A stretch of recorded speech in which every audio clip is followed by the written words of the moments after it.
ஆனால் இதற்குள் தேடல் தொடங்கிவிட்டது. இந்த தேடல் அக உலகில் இருந்தது. மனத்தின் பல்வேறு நிலைகளை பற்றிய ஆராய்ச்சியில் மனிதன் ஆழ்ந்தான்.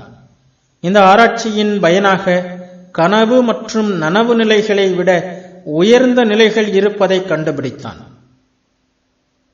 உலகின் முக்கிய மதங்களிலெல்லாம் இந்த நிலைகளை ஆனந்த பரவச நிலை, எஸ்டசி அல்லது அக விழிப்புணர்வு நிலை, இன்ஸ்பிரேஷன் என்று கூறுகின்றன. சிறந்த மதங்களை நிறுவியவர்களும் சரி, அதன் தீர்க்கதரிசிகளும் சரி, மத ஆராய்ச்சியாளர்களும் சரி, நனவு நிலை, தூக்க நிலை இவை இரண்டுமற்ற மனநிலைகளை அடைந்ததாக எல்லா மதங்களிலும் சொல்லப்படுகிறது. அந்த நிலைகளில் ஆன்மீக உலகம் என்று கூறப்படுகின்ற உலகை பற்றிய புதியவற்றை அவர்கள் நேருக்கு நேர் கண்டதாகவும் சொல்லப்படுகிறது. நம்மை சுற்றியுள்ள உண்மைகளை நனவு நிலையில் நாம் உணர்வதை விட மிக மிக ஆழமாக ஆன்மீக உண்மைகளை அவர்கள் அந்த நிலையில் உணர்ந்தார்கள். உதாரணமாக இந்து மதத்தை எடுத்துக்கொள்வோம். வேதங்களை ரிஷிகள் எழுதியதாக சொல்கிறார்கள். இந்த ரிஷிகள் சில உண்மைகளை உணர்ந்த முனிவர்கள்.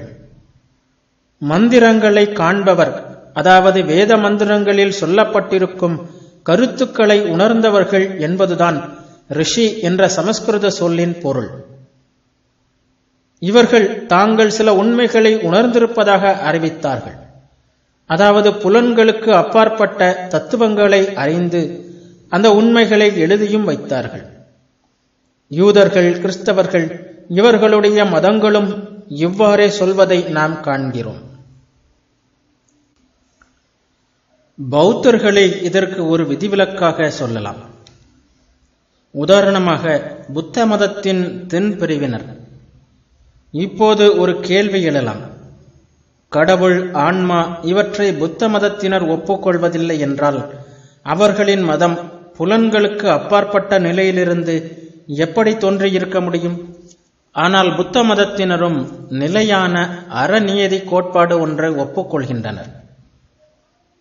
இந்த கோட்பாடு நாம் கருதுகின்ற பகுத்தறிவால் உணரப்பட்டதல்ல. புத்தர் புலன்களுக்கு அப்பாற்பட்ட ஒரு நிலையில் இருந்தபோதுதான் இந்த கோட்பாட்டை கண்டுபிடித்தார்.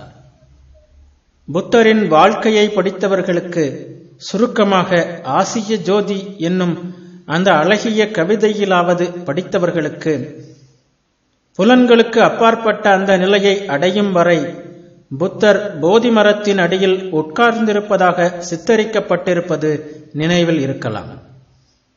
புத்தரின் உபதேசங்கள் அனைத்தும் புலன்களுக்கு அப்பாற்பட்ட நிலையில் பிறந்தவைதான், அறிவால் ஆராய்ந்து தெளிந்தவை அல்ல.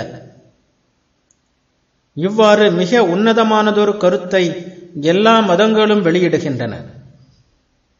மனித மனம் சில வேளைகளில் புலன்களின் எல்லையை மட்டுமல்லாமல் பகுத்தறிவின் ஆதிக்கத்தையும் கடந்து செல்கிறது.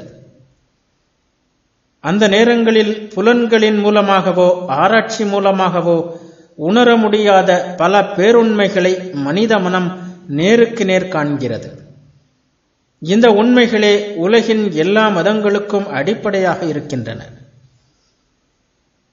இந்த உண்மைகளை மறுத்து கூறவும் இவற்றை பகுத்தறிவின் மூலம் சோதிக்கவும் நமக்கு உரிமை உண்டு. மனித மனத்திற்கு புலன்களையும் அறிவின் எல்லைகளையும் கடந்து செல்லும் விசித்திரமான இந்த ஆற்றல் உண்டு என்று உலகிலுள்ள எல்லா மதங்களும் உறுதியாக சொல்கின்றன.